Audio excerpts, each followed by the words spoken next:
You're listening to Vancouver Co-op Radio, CFRO 100.5 FM. We're coming to you from the unceded traditional territories of the Squamish, Musqueam, and Tsleil-Waututh nations around Vancouver, BC. I'm your host, Bernadine Fox, and this is the show that dares to change how we think about mental health. Welcome to ReThreading Madness. When I've never been further from knowing what the hell I'm gonna do, when I can't seem to find my way under or over or through. You're listening to ReThreading Madness on Vancouver Co-op Radio, CFRO 100.5 FM. I'm Bernadine Fox, and today I have Michael McTagg with me. And he's going to talk about a book that he has written and has published and is out there. The book is about suicide. And so this is a trigger warning for people. If that's a problem for you, this may be a program not to listen to, or if you do listen to it, just consider what you need to do to take care of yourself during this hour. So welcome, Michael. Thank you, Bernadine. I'm delighted to be with you. I'm glad you're here. So can you tell us a little bit about yourself? Yes, I'm live in I currently live in Northern California, San Francisco Bay Area. I'm a retired business person who got motivated a few years ago to write a book about how to overcome the depression and anxiety that drives people to want to kill themselves, whether they do it or not. They find themselves contemplating it constantly, and that as a result, their lives are no fun. So I got motivated to do that. It's not really something I do professionally, but I had developed a system that worked so well for me that I felt obliged to share it. So in that sentence, of course, you are saying that you yourself have dealt with an overwhelming desire to end your life. Yes, and I think there are a couple ways to think about people who are suicidal. Some people have terrible urges and then they subside, and because they have emotional ups and downs, they're okay for a while, and then it might reemerge. And the goal in helping those type of people, because I spent some time as a suicide prevention hotline counselor and crisis intervention hotline counselor, the idea is talk them down, keep them safe for now, and then they'll feel a little bit better. That's the first type of person. And the second type of person, which I would put myself in that basket, which is chronically suicidal over a long period of time, so that you're obsessing with suicidal thoughts, and it's like a steady state, not a sudden urge. So I probably spent about 7 years in that state and really literally tried everything I could think of to get out of it, because I had a wife and 2 children. So I didn't really want to kill myself. I wanted to solve this problem. And I think with quite a bit of difficulty, I actually did solve the problem. And now I want to share it, because if 1 out of 10 suicidal people that hears about this uses it to the same extent I did, then I'm really happy. And how long did you live with depression? I'm going to say 7 years. Okay. Yeah. And Most those are of 7 them, adult years? yeah, probably the late 90s to, the mid 2007 type of time frame.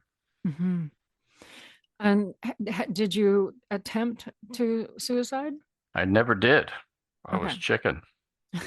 And I actually think I was guilty. I used to have an office on the 7th floor of a building, and it had a little patio that you could go out and stand over and look over the rail. And I used to go out there and contemplate how easy it would be to just jump right now and all this would be over. But I think primarily because I had 2 daughters, I just couldn't bring myself to do it. Many people talk about that. Their animals or their children are the things that keep them alive, even if they don't want to be here any longer. Exactly. So how do you, I just want to talk a little bit about suicide before we get into your book and what you call the 7 life hacks. Yes. right now we live in a society, a country. Well, I think it's here and it's in the United States. We're in Canada, um, where you can call 988. It's up here as well as in the States. And one of the problems that have been happening with people who've been calling 988 is that they call believing that their conversation is confidential, but it's not. And what happens is police are being called on those folks if they feel that that person is not safe, I guess is the word. Right. Um, and so the word is going around to not call that Right. crisis line. Right. And so what do you have to say to something like that? You worked on a crisis line. So Yeah. how do people be able to use the line and not end up having something else happen that actually makes their lives even worse sometimes? I agree with everything you just said. And when I was the crisis intervention suicide prevention hotline counselor, which was a volunteer position, unpaid, and I think these folks, whether they're paid or unpaid, are in for a lot of criticism for the reasons you mentioned. And it's a tough situation to be in as the counselor or the phone person, volunteer, because we're trained a couple things. Number one is we cannot give advice. I got in trouble and got put on probation for giving advice. Right. So because they're saying, well, you're just trained, you had 40 hours of training to do what we taught you to do, and you're not necessarily qualified to be giving people advice over the phone. So all you can do is coach them to be safe for now. And that would be, is there someone around who can help you? Is there a friend in the other room? Is there a family member around? Do you have, how close are you to doing it? Do you have pills nearby or do you have a weapon? And if you go through this checklist and you get to the point where, hey, this person has the means and there's nobody nearby to help them, and I think they're going to try to kill themselves right now. We were supposed to hit the red button, call in the authorities. And, I learned over time that calling in the authorities might keep the person alive, keep them safe for now, but it's going to put them in a quagmire of other problems getting out of that system when they get put on a involuntary hold for 36 hours or 72 hours and don't get the type of help that they were hoping to get when they called the hotline. Yeah, and the police that come probably have less hours than you have and are faced with dealing with a situation they're not trained necessarily to do so.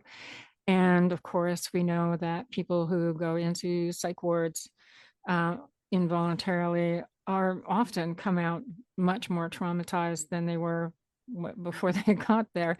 So the whole Absolutely. system isn't working. It starts to look like a system of control. You are saying things and we can't control you, and you're not controlling yourself. So we have to come in, grab you and take you somewhere where we can control you and your behavior rather than a system of help, and helping people move on. So I I spent a lot of time thinking about this topic, and it's not an easy problem to solve. I mean, what is a good alternative if someone is on the very brink of suicide and they call the hotline and they want help? What, paint me a picture where we have good outcomes two-thirds of the time. It's not easy because I mean, and I would spend as much time as necessary with the person in that type of situation. If there were callers who were just sad and lonely, then if and they were frequent callers, we were told to, after 10 minutes, tell them that we have to wind down and they can call back later. But with somebody who is really in deep trouble, we could spend as much time as we wanted on the particular hotline I was with. But all you're doing is talking to a stranger and you have no background information on them, and it's not an easy problem to solve. I mean, I don't want to criticize people who work these hotlines because most of them are doing it out of the right motivation, but I don't know that the training's adequate, and even if it is, I don't know what the solution is for helping somebody who's in so much pain, especially if you can't give them any advice. what would you recommend? What can we do? Well, as a peer support worker, Yeah. There you go. my That's similar. Yeah. I would my job would be to just accept where they are in that moment. Yeah. And that might seem really scary to some people, but Yeah. I believe that if people are accepted for who they are and how they come in that moment, no matter what they did before, what they're going to do after, Yeah. that provides some space for looking at another option. And it's not just the crisis line that needs Yeah. to deal with this. You know, you're talking about the authorities coming to a door, Yeah. and not necessarily being trained, and then a psych ward where Yeah. they're just being controlled and not helped. And so what you I'm described, opposed to both of those. yeah, yeah, I me am. too. Yeah. I would encourage everybody to stay out of any psych ward at any time. Absolutely, especially when you're locked in. I mean, people who are suicidal want to leave life and they're locked in, right? So then Mhm, we're going to take them and put them in a smaller cage, right? mhm, Doesn't mhm. make any sense. So let's start by talking about you, and we'll come back after the break and talk about your book. Okay. For you, what did you finally see was the basis of your feeling depressed? And it was depression that was encouraging the suicidal stuff, right? I would say it was chronic depression. And people when I read a lot of stories that people talk about their depression, their need to kill themselves or the desire to kill themselves, and many of them are in much worse conditions, external conditions than I was. I just had, I had enough money to live, and I had a stable situation, but I really had no life force, and I had no desire to continue because I A, thought life was meaningless, and B, I had a slew of broken dreams, goals that I had that by the time I hit my mid 40s, I had failed to achieve basically all of them. And it was just like, I'm a failure and I don't want to keep doing this anymore. So it wasn't like that I was living on the street or, I couldn't make my next rental payment or anything like that, but it was just like I had no will to live. Hmm.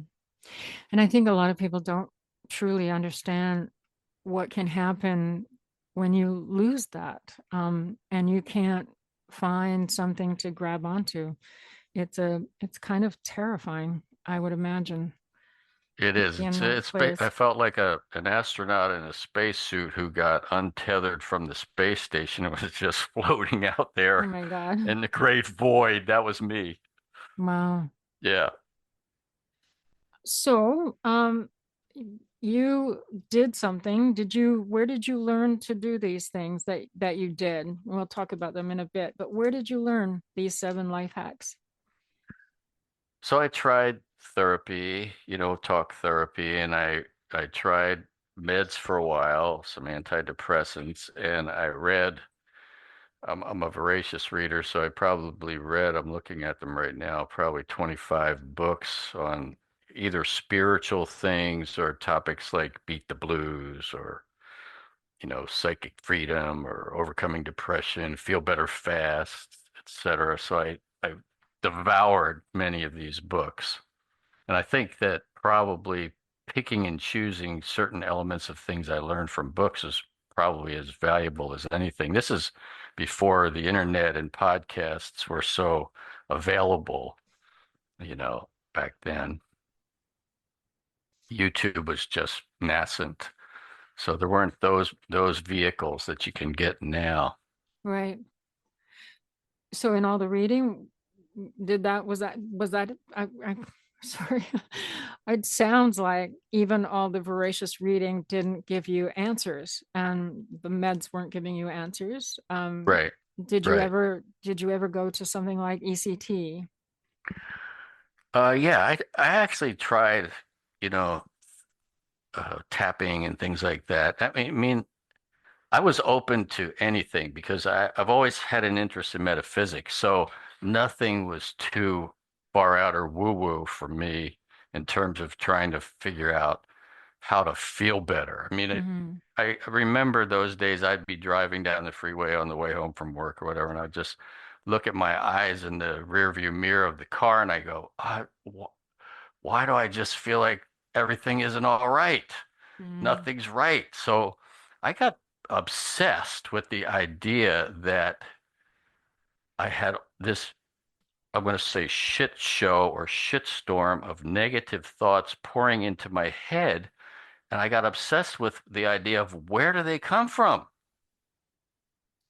That was really the linchpin that started me on finding the solution. We can Right. talk more about that, but it Yeah. was really that, hey, my my life circumstances aren't causing my depression. What I'm thinking about my life circumstances is causing my depression. Hmm.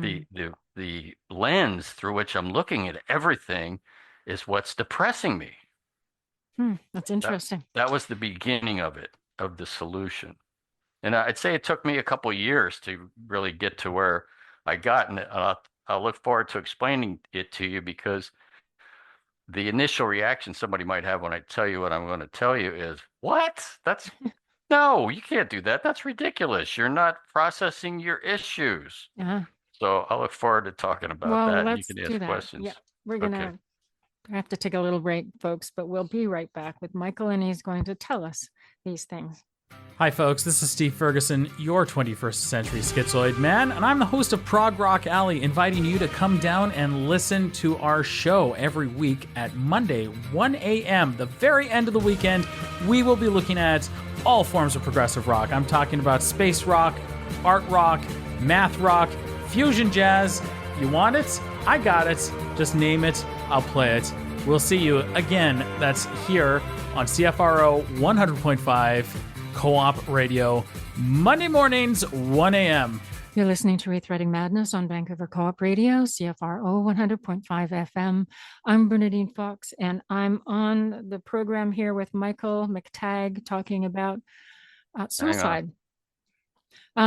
So you were talking about how you had thoughts going through your head and that were actually causing your depression, and it wasn't your life circumstances, it was things that you were, I guess I could say you were producing yourself or you were generating yourself, or how would you say that?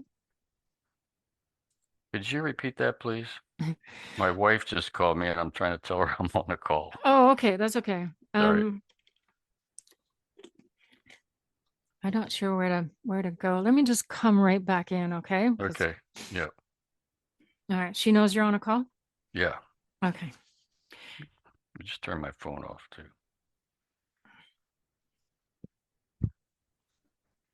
Sorry about that. That's okay. You're listening to ReThreading Madness on Vancouver Co-op Radio, CFRO 100.5 FM. I'm Bernadine Fox, and I have the pleasure of speaking with Michael McTagg. And I say pleasure, but we're talking about a very tough subject, which is suicide. And Michael, you were talking about how you went before we went away. You were talking about how you had thoughts going through your head about things that were, and those thoughts were making you feel depressed, and you realized it wasn't the things outside of you, it was the stuff going on inside. So did I get that right? Yes, that's Okay. exactly right. I Okay. had two major realizations that emerged over time of me sort of thinking all the time about why was I miserable? Because I was miserable. And why do you have to be alive in our society if you're miserable? If you want to die, you should be able to die because otherwise you're imprisoned. And those kind of thoughts were always consuming me. And I kind of came to two conclusions. The first one is that depression is actually a disease of life force. And if you think about that for a minute and you say, well, okay, why do you say that? Or how do I know that? Is if you think about if you've ever been depressed, think about how low your life force is at the moment that you're depressed. You can't really be depressed and have life force surging through you. Would you agree with that assumption? Because that's kind of critical to where we go from here. Define life force. Well, so that's a question that there's different types of life force, but the simple view of it that I have is just to say that it's the vital energy that keeps us active and energetic. Okay. So if you think about a time when you can think of some things like the early stages of a romance, all of a sudden you feel full of energy and zest for life. The Mm-hmm. life force is flowing through you, or you see the birth of a young child, or you know, have your grandchild on your knee, you're feeling life force flow through you. Or even if you jump out of an airplane, maybe, or the first time you gallop on a horse, you're feeling that flow of life through you, and you feel like, I'm empowered. Whereas if when I'm depressed, I'm feeling like very low, very the minimal amount of life force flowing through me to the point where some people, can't really get out of bed, or Mm-hmm. they post on Reddit that I took a shower today. You Yes. know, they've got no life force. So I just started to define my misery as a disease of life force. That Okay. was the first big step. The second big step is I got to saying, well, what's killing my life force? And there were two things that were killing my life force. The number one thing was this continual barrage of thoughts that felt bad when they land. Mm-hmm. So it could be anything, but you could be sitting there, you could look in the mirror and go, "Oh, I look like crap today." All of a sudden your life force ticks down a tiny bit. Mm-hmm. So I started to call those micro slashes. I got hit. I got a micro slash. And what I realized is I was taking an infinite number of micro slashes every day, right? Because Mm-hmm. those thoughts that were coming in were all negative and they were all just ticking me down tiny, tiny bit. So that was the first big sort of breakthrough in terms of me analyzing my dis-ease was my life force was suffering and it was suffering predominantly on my from my own hands, Mm-hmm. right? I was doing it to myself or my thoughts were doing it to me. And if you think about something like the untethered soul where you have to say, hey, I am not my thoughts. My thoughts are, I'm witnessing my thoughts. That's helpful. And I think that's sort of a linchpin is if you can, or I can, we can witness our thoughts and decide what to do about them, then we have a path out of depression. That's Mm-hmm. step number one, in my opinion. Is that making sense? Yep. Yep. You are defining it as let me see if I can replay it to you, repeat it to you. That instead of just experiencing this thing without thought, you are saying, hold on a minute, I'm going to look at you and I'm going to set myself a little bit away from allowing you to hit me. Exactly. Okay. And so the question then becomes, well, where do thoughts come from? I mean, obviously, some people are having beautiful thoughts all day long. I'm having terrible thoughts. What's going on here? Where do my thoughts come from? And actually, I think we don't know. There's certainly theories about it where you have people saying, well, it's just a machination of the chemical reactions in your brain, which doesn't really help much, right? I mean, you could try to medicate that, but so I'm sure uh, medications aren't all that effective for dealing with depression. I mean, they help some people a lot and they help most people not very much. And it's also been proven that there is no chemical imbalance. Right, right. It's not a serotonin problem. No, no. So there's that, and then there's people saying, well, you got the devil on one side and the angel on the other side, trying, fighting over your immortal soul, or there's the new age spiritual people want to say, well, there's packets of thoughts out there, and if your vibration's negative, you pull in negative thoughts, and at the end of the day, we don't really know. So that didn't help me solve my problem. But I did come across several areas where there was a metaphor that helped me, even though it sounds ridiculous, like some of the things I'm going to probably say today.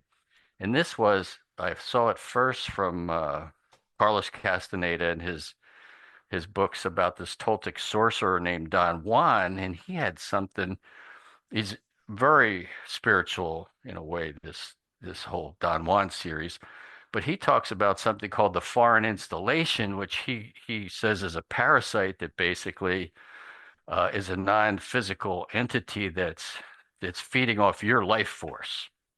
And it does that by creating dramas that get you all revved up and make you anxious, and then it feeds off of that. And I thought, well, that's pretty depressing to think that we're not at the top of the food chain, right? But it's no more preposterous than some of the other things you hear about the non-physical reality. So I thought I'll entertain that. And then I read a book by Robert Monroe, Journeys Out of the Body. I don't know if you've ever heard of Robert Monroe, but he wrote 3 books, and he was kind of a pioneer in astral projection stuff back in the 70s and 80s. And he said that he ran into these entities that were basically harvesting human emotional energy and using it to seed new worlds. So once again, our emotional energy is being harvested. I'm like, oh, well, that's depressing, but at the same time, it gives me a metaphor that I can say, okay, these thoughts are not mine. I don't know where they're coming from. And guess what? Not only do I not have to believe them, or I don't even have to interact with them, and I don't have to even entertain them.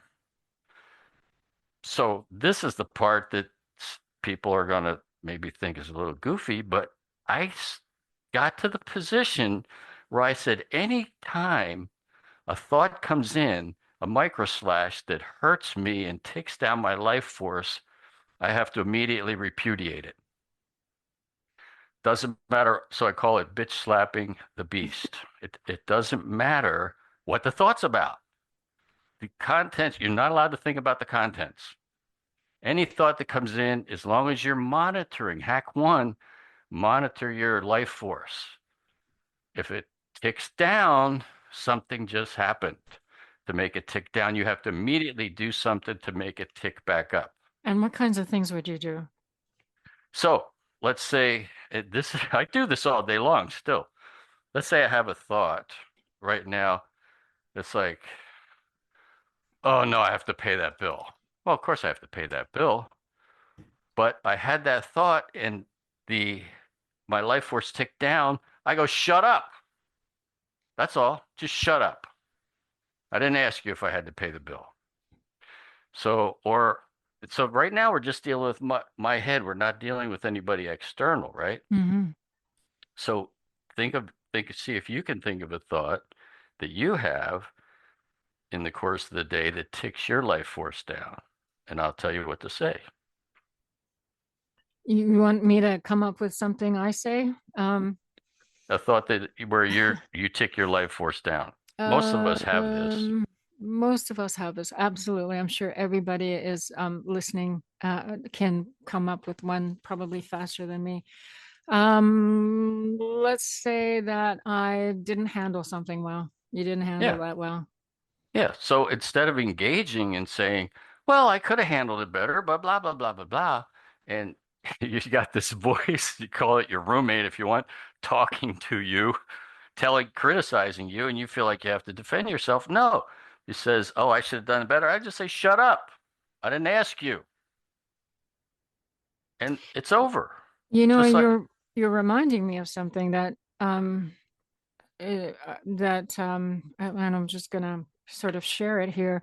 Yeah. That I went through an experience that left me having panic attacks like every day, almost 3-4 times a day. And I was the kind of person that, something like that was emotional came up and it was overwhelming. I would sort of embrace it and I would try and understand what was going on so I could process it and move through it and go on. But you can't do that with a panic attack because they're not rational.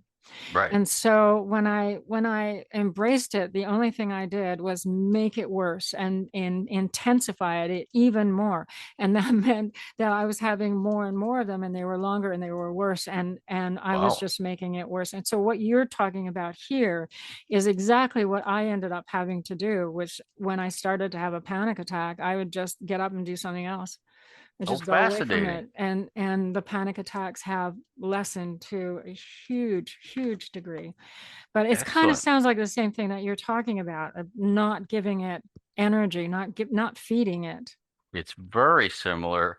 And I would think the key difference is subtle between what you're doing and what I'm saying is I'm talking about a nanosecond of response time. Hmm. So you will feel, I would say with anxiety, and I'm less familiar with that, but you almost feel the anxiety before the thought is fully formed. Would you say there's some possibility of that? Sometimes they're not connected at all, Yeah. except when you are engaged in a panic attack in some ways. Yeah. But it Then does a yeah, panic attack, is it stimulated from a thought? I don't know if it's stimulated from a thought or a feeling. Yeah. I'm not sure. I'm not sure. I've Okay. never thought about it that much. I do know that, of course, when you're in a panic attack, there's Yep. thoughts going on, and Yeah. that's the thing that's going around, and you're spiraling on those thoughts. Yeah. Um, So, so so my 2 cents would be we're just chatting here. It's not like I'm any expert at this at all, but it's fun to consider these things as I would say that there's many cases there's going to be a thought that triggers an emotional reaction that's the beginning of the panic attack. Okay, hmm, so if that's the case, you're taking a micro slash. It's actually a macro slash, but it's the same dynamic that we're talking about. Your life force is being attacked, and instead of going toward depression, you go toward anxiety, which is a let's say a what there's I can't think of a great word, but it's life force, but it's not centered, it's not focused, it's like out of control, so chaotic. frazzled or something. So I would consider that as a possible uh, play on what we're talking about here, which is if you can get to the point where you're so sensitive from hack one for these micro slashes, you could, in my theory, you could stop that before it even triggered the emotional reaction. Hmm. You could be that vigilant. That's what hack one is all about. You're so vigilant of guarding your life force that as soon as something starts to happen, you bitch slap the beast. Boom. That's, So I'm just going to stop. I just want to ask you a yeah, question, dumb question from somebody who isn't doing this. yeah, One of the things that I wonder people might get to is questioning why they should slap this beast. yeah. Maybe the beast is telling them the truth. Oh, yeah, Maybe the beast is telling them something that they need to learn, and they just haven't learned it well enough yet. yeah, yeah. That's of course a part of it, but then you're dealing with rationalizing with these thoughts. Where does that come in? Okay, I'm so glad you asked that. I actually have those exact examples you just gave in my Oh, okay. book. Oh, And okay. what I said is, first of all, feel free to engage with that after you bitch slap the beast, Hmm. because I don't care if and I gave the example, what if that guy that asked me out really is a serial killer? Or what if that banana split really will hurt my diabetes? Or, these kind of things are the examples I'm given. Fine. But what we're trying to do right now is restore your life force back to neutral or above. And the way we're going to do that is every time it gets hit, we're going to restore it immediately. Right. That's it. So any Right. other discussion is irrelevant. Does that make sense? Yeah. In terms of a position to take? Yes. Yeah. I can see that what you're doing is you're taking control of something rather than letting it keep going and trying to get control of it afterwards. Um, Exactly. It's okay. just like, no. So in the present moment, I'm under attack. I know I'm under attack from a relentless shitstorm of shitty thoughts. All I can do is stand my ground and bitch slap repeatedly. That's hack one is the micro slash hack. Hack two is the bitch slapping of the beast, so that you're starting to take control of that storm of thoughts. It's too much to to do cognitive behavioral therapy, it's too relentless. You don't have the energy to argue with each thought and find the way it's not a rational thought or whatever, defend it or even finding a thought that feels better, which is, the law of attraction. It's too much work if Right. you're being bombarded. So let's Right. let's in the miracle of all this is, I think, if I start to do this, I do this successfully, your life force starts to tick up automatically. You don't have to start doing things to restore it. If you just stop the onslaught of micro slashes, it'll start to tick up. Yes, that makes sense. We need to take a little break, Michael, but we Okay. will be right back. Folks, Okay. don't go Thank away. you. Eoch Tanuyap, Quiget Yuans Quiensna. Hi everybody, my name is Quiget Yuans. I'm a member of the Squamish Nation and the Yagalanis clan of the Haida Nation. You're listening to Co-op Radio, CFRO 100.5 FM. We live, work, play, and broadcast from the traditional, ancestral, and unceded territories of the Musqueam, Squamish, and Tsleil-Waututh Nations. East Side Story on Co-op Radio 100.5 FM. Listen and reason with Aisha every second Monday from 4 to 5 p.m. Lend your ears and thoughts on topics such as humanitarian issues, social justice, activism on homelessness, poverty, injustice, here at home in Canada and around the globe. East Side Story comes to you every second Monday from 4 to 5 p.m. on Co-op Radio 100.5 FM. Odigbere, Odiboshe, Odigbere o, Odiboshe, Odigbere o, Odiboshe, Odigbere. You're listening to ReThreading Madness on Vancouver Co-op Radio, CFRO 100.5 FM. I'm Bernadine Fox, and I have the pleasure of speaking with Michael McTagg, and we're talking about suicide and the stuff that happens that makes people feel suicidal. So welcome back, Michael. Thank you, Bernadine. And thanks so much for giving me the chance to talk to somebody about this. Because as you can tell, I'm very passionate about this topic. And I don't usually in my life have many avenues to discuss it with anyone. Well, I'm glad you're here discussing it with us because Thank you. the issue of suicide is a big one. And people, I actually don't know anybody who hasn't had a suicidal thought at one point in their life. Do you? Have you? No, I No. could say I don't. No.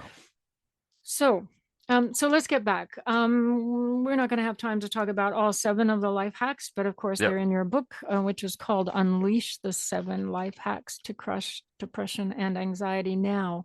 So what would you I will say the title is actually Don't Kill Yourself Yet. Oh, yes, you're right. Don't kill yourself yet. Yet. And then the subtitle is Unleash the 7 Life Hacks to Crush Depression and Anxiety Now. But I had to, when I changed the title, the cover of the book, to sort of downplay the Don't Kill Yourself Yet, because Amazon wouldn't let me even advertise the book. They want you to, as an author, to buy ads on their site for your book, but because of the title "Don't Kill Yourself Yet," I couldn't buy any ads. Isn't that interesting? That's wild. They have some weird things that happen. I wrote a book called Coming to Voice: Surviving an Abusive Therapist, and Yeah. And put it on Amazon and labeled it, with the hashtag sexual abuse. And they put it in the porn section. Oh my, I could see that. I was And so appalled. then they wouldn't let you advertise it. No, I Probably. didn't try to advertise it, but Yeah. I did have to rechange the hashtags and everything to get it out of there. So It's anyway, wild. so let's talk about another one of these life hacks. Which one Yeah. would be? So I'm going to segue to hack 5. I will say the first 4 hacks deal with what I'm calling the shitstorm in my head. Okay, the thoughts that just kill our life force. And then by the time you get through the 4th hack, you've managed to calm down the storm and get moments of silence and start to add your own ideas about who and what you want to be. And that's what I call dealing with the external world. And that's part 2. That's the last 3 hacks. And hack 5, which is the biggest hack, is called You Do You. And it's focused primarily on dealing with people in your life and how they actually serve this. If you're depressed, if they serve the same role as that shitstorm of the negative thoughts, by doing and saying things and asking things of you that diminish your life force. So now we take what we learned in hack 1 about micro slashes, and we apply it to the external world, and we notice in real time in our interactions with people what's going on with our sense of life force. So instead of worrying about, are they mad at me, or what are they thinking, or do they think I'm dressed funny, or whatever it is, we don't think about that anymore. We think about, how's my life force in this moment with this external world that I'm dealing with. That makes sense? Mm-hmm. So the first thing you have to do is deal with people who, whether it's on purpose or accident, diminish your life force by the things they say. Oh, what happened to you? What's wrong with your hair, or whatever, and Or let me fix your thinking on this, or yeah, exactly. So I have some techniques in there. We don't have time to go into all of them, but I have techniques really like similar to bitch slapping the beast with the thoughts, is smacking back to balance the life force immediately. As soon as you take the hit, you pick one of these 4 techniques and use it to get your life force back to even. so give me an example. Let's see.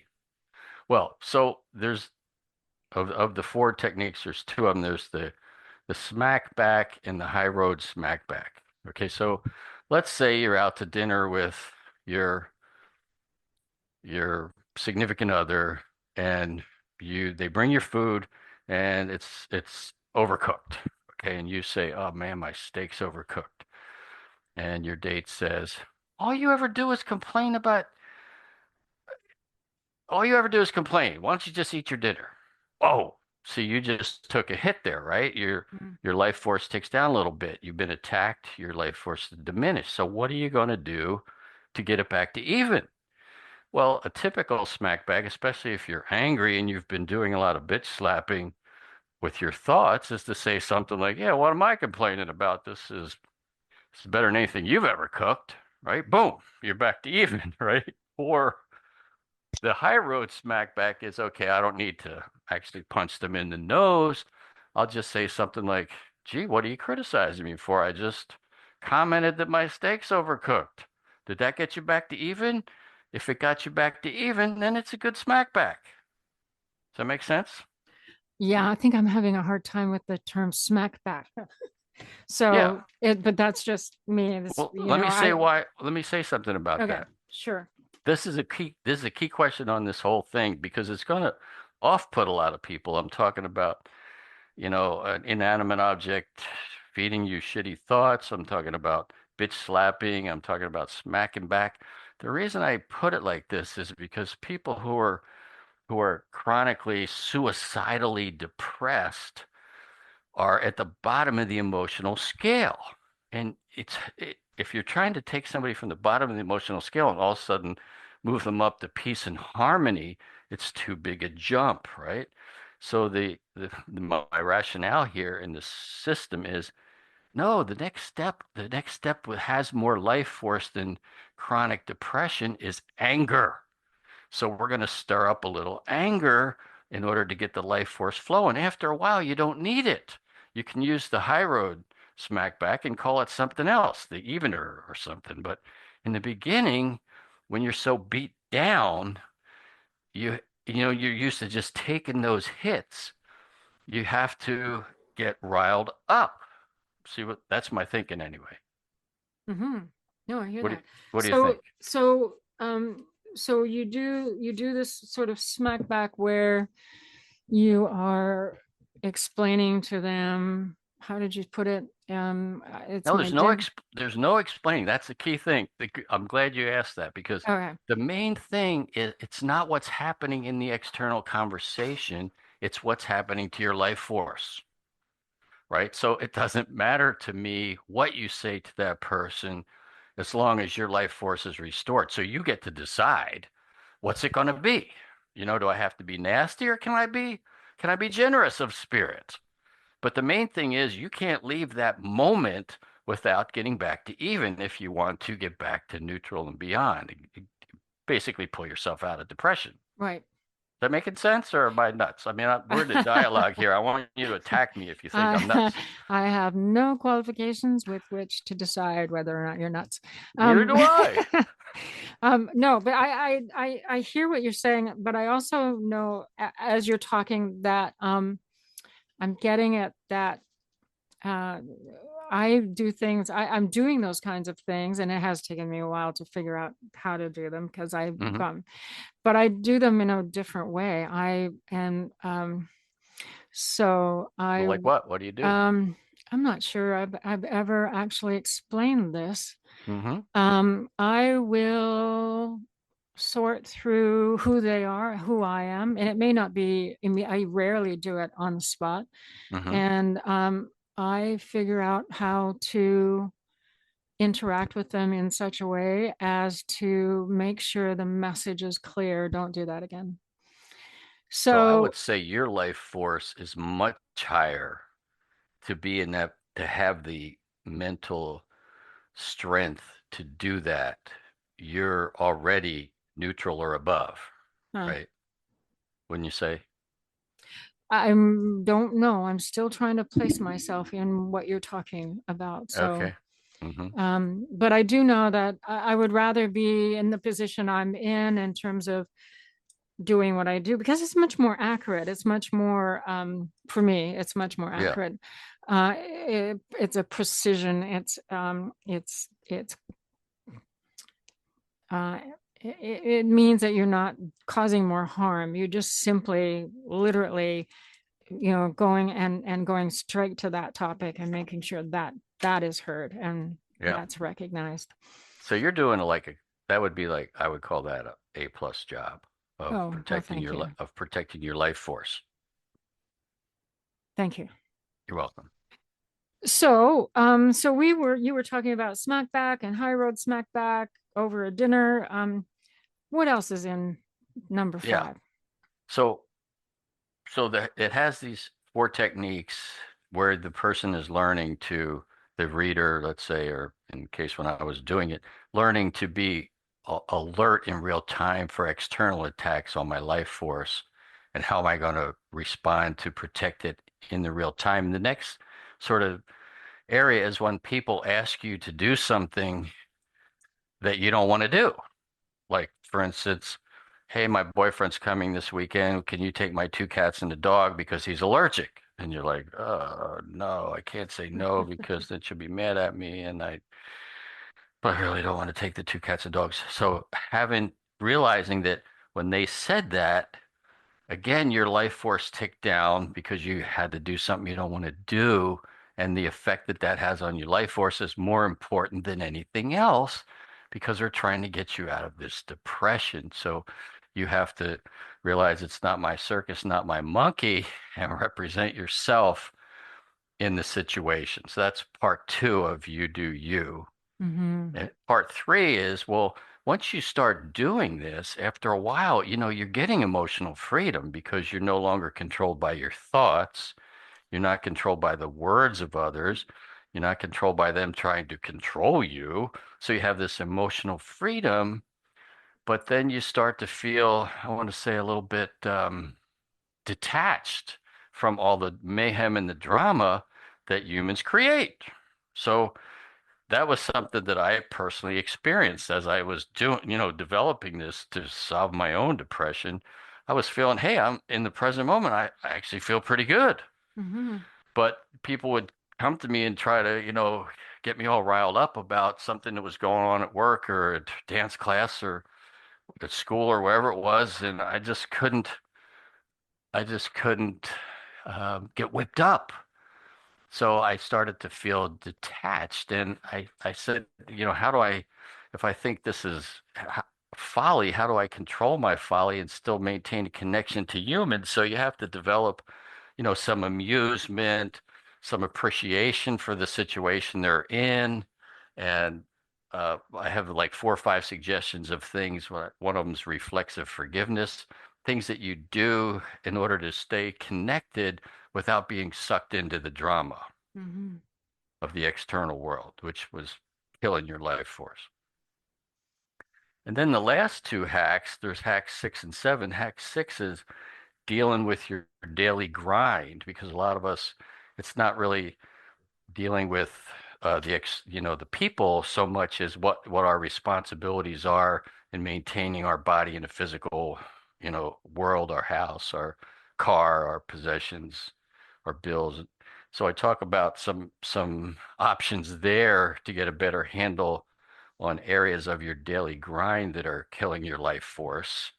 And then the last hack is hack 7, where I anoint you chief body officer, because you're the chief executive of 70 trillion cells who are toiling hard on your behalf, and some techniques for turning your body into an ally instead of an enemy, and working together with your body, because really, if the body's not working right, that kills life force, right? So we have to get the body firing on all cylinders too. In fact, I would have preferred to fix the body first, but when you're so depressed you can't get out of bed, how can I motivate you to do anything to take care of your body? Right.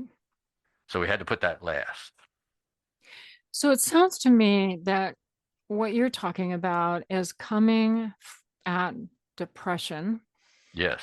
From an internal place, not an external one. So not medication, not something outside, not get up, go and have a walk, have a bubble bath, whatever. Right. Get in a relationship, all the things they tell you to do. Yeah. You've literally walked sort of inside your body, metaphorically, and said, what's going on here? And took control. It's crisis intervention in the present moment, real time crisis intervention.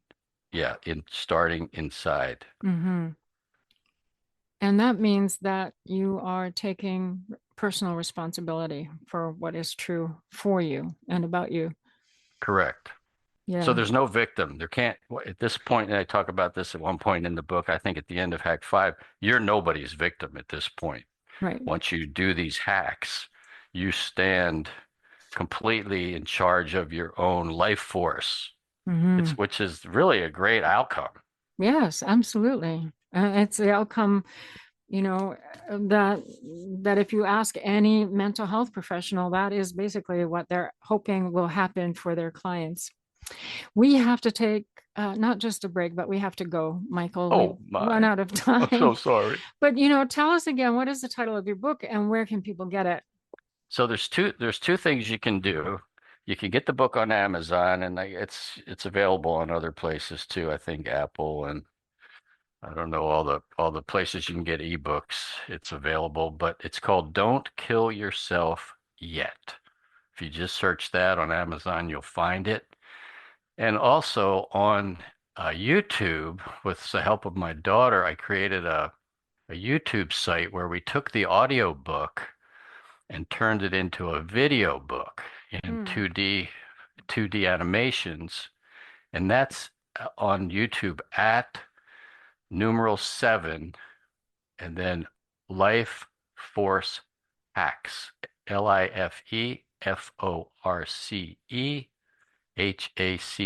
HACKS, 7 Life Force Hacks. So you can get all the content for free. I'm not trying to make a buck here. I'm just trying to share this crazy system that's so simple that you might think it doesn't work, but it works for me. Well, it may in fact work for lots of people. Let me tell you one quick anecdote before we go. I got an inbound email from a guy not too long ago. I'm going to call him Joseph Albert. And he was shopping in a thrift store for an outfit that he was going to wear to his suicide. See, he thought he was always a natty dresser, and he thought it would impress his friends if he killed himself in a dopey outfit that he was going to buy at this thrift store, and he saw my book. He said the title, the word yet, don't kill yourself yet, was my holy grail that day. And he said my book saved his life. Wow, that's So wonderful. isn't that fun? It's always just amazing when these sort of things happen, and they're kind of like mini miracles. So yeah, it's wonderful. So Michael, your last name is spelled MC as in Mick, Yes. T as in Tom, E as in Edward, I, G as in George, U as in under. I don't usually have an E. Anyway, and E. So McTeigue, Michael Yes. McTagg. And your Thank book you. is called Don't Kill Yourself Yet. And you can find it online, Amazon. You can also find Michael and this book material on YouTube. So thank you very much, Michael, for coming and chatting with me. I appreciate it. Thank you Been so much, interesting. Bernadine. I had a great time. Great. You did too. Okay. I did. Take care. Okay. All right. All right. Good. Bye-bye. Bye-bye. Co-op Radio is listener-supported and listener-owned. As a Co-op Radio member, you can join the broadcasters who create and present radio shows, as well as have a say in the station's management. You'll own a part of the station. All this for just as little as $5 a month. And tax-deductible too. For details, go to coopradio.org and press the donate button. That's coopradio.org. And that's our show. Today I had the pleasure of speaking with Michael McTagg about his book, Don't Kill Yourself Yet, Unleash the 7 Life Hacks to Crush Depression and Anxiety Now. You can get it on Amazon as an ebook, an audiobook, or the usual hard or paperback cover book. So my thanks to Michael for coming and having this very important conversation with us. Music today was by Sherry Ulrich, and most importantly, my thanks goes out to you for joining us today. Stay safe out there. You've just listened to ReThreading Madness, where we dare to change how we think about mental health. We air live on Vancouver Co-op Radio, CFRO 100.5 FM, every Tuesday at 5 p.m. or online at coopradio.org. If you have questions or feedback about this program, or want to share your story, or have something to say to us, we want to hear from you. You can reach us by email, rethreadingmadness@coopradio.org. This is Bernadine Fox. We'll be back next week. Until then. When I've never been further from knowing what the hell I'm gonna do. When I can't seem to find my way under or over or through. Just when I'm ready to give up the fight, there you are when we turn out the lights, and it's alright, it's alright, don't you worry, it'll be alright. Why do I always believe it when you tell me everything's gonna be alright? Yeah.